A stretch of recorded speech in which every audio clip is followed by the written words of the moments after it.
Oi, turma aí do oitavo ano, beleza? Vamos continuar então com os nossos estudos aí sobre René Descartes.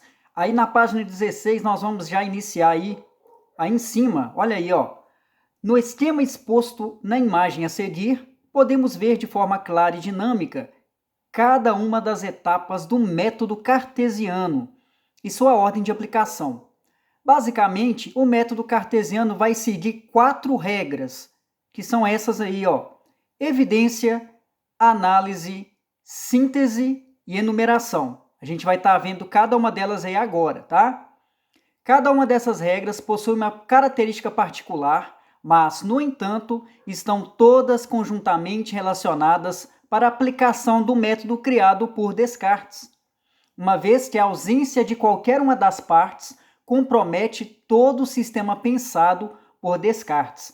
Então, para Descartes, você tem que seguir essas 4 regrinhas básicas: evidência, análise, síntese e enumeração, para que você possa seguir na linha do racionalismo e chegar no conhecimento verdadeiro.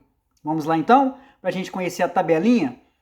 Aí nessa tabelinha a gente tem as 4 regrinhas criadas aí no método cartesiano, que é o método de René Descartes. Olha só que interessante. Aqui nós temos aqui os sentimentos, tem até um coraçãozinho. Depois nós temos aqui os fenômenos naturais, que são fenômenos que interferem no nosso dia a dia, tá? São as situações. E aqui nós temos o pensamento. Olha só que interessante, a gente tem aqui, ó, a emoção, o lado dos sentimentos, as situações que acontecem no nosso dia a dia, e nós temos o nosso pensamento. Olha só que interessante aqui, ó. Tudo isso aqui vai entrar por esse funilzinho. E é aqui que vai começar com a primeira regra, que é a regra da evidência. O que o Descartes está querendo fazer e nos dizer com essa regrinha da evidência? Ele fala assim, ó, só aceitar o que não pode ser colocado em dúvida. Então ele fala uma coisa aí que é importante. Só devemos aceitar aquela ideia que não vai gerar dúvida, tá?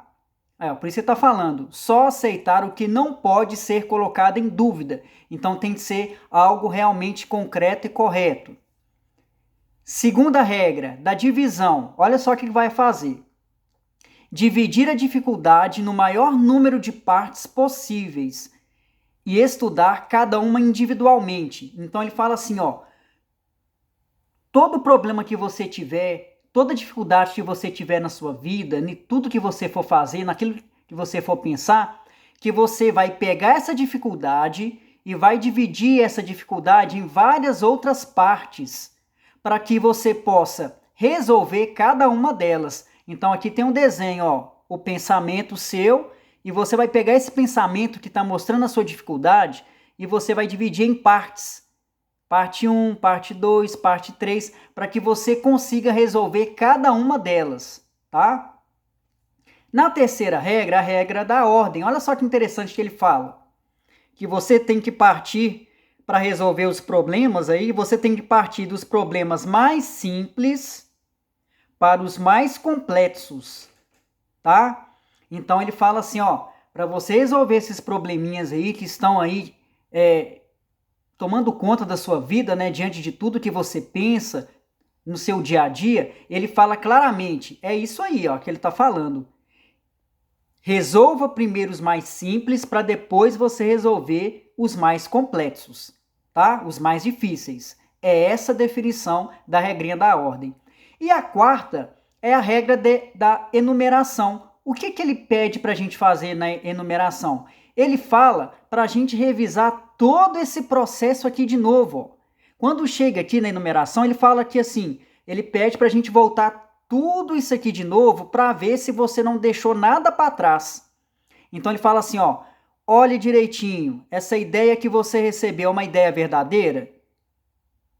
É uma ideia aí que não gera dúvida? Então ela entrou aqui na regra da evidência.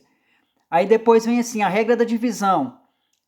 Você ficou com alguma dificuldade no seu pensamento? Se você ficou, pegue então a sua dificuldade e divida em partes diferentes para que você possa resolver cada uma delas. Resolveu? Tá aí na parte da divisão? Agora é a parte da ordem. Então você tem que resolver primeiro os mais simples para depois resolver os mais complexos. Então aí, ó, na quarta regra, que é a regra de enumeração aqui, ele pede para você revisar tudo isso aqui para que você possa chegar ao conhecimento verdadeiro, que é o conhecimento racional, utilizado através do pensamento. Tá, gente? E aqui debaixo, aqui nesse parágrafo, olha só que interessante. Ele fala que o ser humano tem 3 tipos de ideia. Olha aqui, ó, para Descartes existem basicamente 3 tipos de ideias. Olha os nomes, ó: ideias adventícias, ideias fictícias e ideias inatas. Olha só que interessante, tá? Então ele vai falar logo aqui, ó, o que são as ideias adventícias, tá? Aqui, ó, no nível mais baixo do processo de conhecer estão as ideias adventícias, que nada mais são que noções que surgem por meio dos sentidos. Então ele fala que as ideias adventícias são ideias que surgem quando nós usamos os nossos sentidos, tá? São as nossas sensações. Quando nós usamos os sentidos humanos, a gente vai ter sensações diferentes. E essas sensações vão nos dar ideias diferentes sobre aquilo que nós estamos usando de sentidos, né? Através da visão, do olfato, do paladar, enfim. Então ele fala que ideias adventícias são todas as ideias que nós teremos, tá? A partir dos sentidos humanos. Tá bom, gente? Essa aí é a definição das ideias adventícias. Agora, olha só que interessante, as ideias fictícias. No segundo plano da hierarquia encontra-se as ideias fictícias, tá? As ideias fictícias, olha lá, segundo aí, ó. A sua origem estão na imaginação. Estas são resultado da combinação de imagens fornecidas pelos nossos sentidos e guardadas na memória que se combinam com outras imagens, permitindo criar, imaginar ideias ainda não vistas pelo homem. Então ele fala que as ideias fictícias são aquelas ideias em que nós fazemos, né, principalmente daquilo que nós vamos juntar, principalmente daquilo que nós estamos observando, usando, né, os nossos sentidos e as imagens que nós vamos projetar na nossa cabeça. Então, quer dizer, quando você fala de um determinado tipo de animal que você não tem em mente, você começa até a imaginar que animal é esse, né? Como é que é o formato, como é que é o tamanho desse animal, se o animal é grande ou ele é pequeno, se ele tem pena, se ele tem pelo. Então, quer dizer, às vezes você nunca viu o animal e você já imagina na sua cabeça a ideia desse animal aí. Então, é bem interessante que as ideias fictícias são ideias que você vai projetar na sua cabeça, de acordo aí com a junção entre as suas sensações, os seus sentidos e principalmente as imagens que você vai projetar na sua cabeça, tá? E um que ele fala aí, ó, por fim, no maior grau hierárquico, tá vendo? Temos as ideias inatas. Gente, essas ideias inatas, olha só um jeitinho que eu vou explicar para vocês de uma maneira mais simples. Essas ideias inatas é bem interessante.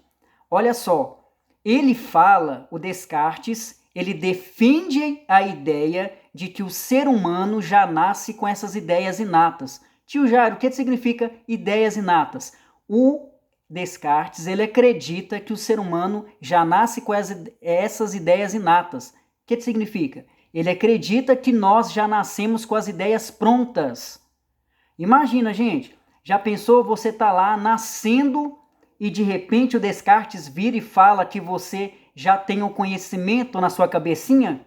Quando você está lá nascendo, lá na maternidade, no hospital? Vocês acreditam nisso? Será que realmente nós já nascemos com essas ideias prontas?